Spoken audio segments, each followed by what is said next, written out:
If you learn just 3 word endings, you'll instantly know the correct article for hundreds of German nouns. They all use der, no exceptions. Here they are. Words that end in ling, or, and us are always male, always der. Let's look at a few examples so you can start recognizing the pattern. If it ends in one of these, it's der. No need to think twice. Here's a quick quiz. Say the article before I reveal the answer. If you got them all right, you've already learned something most learners miss.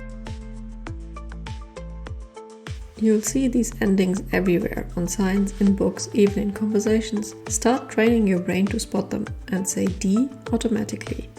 Do you want to learn all the German word patterns like this and stop guessing articles forever? I explain them clearly and quickly in my course on Udemy. Links in the description, check it out. Leave a comment with the German word you always forget the article for. Maybe I'll feature it in the next video. So remember, if it ends in ling, or, and us, it's always der. No exceptions. Easy win.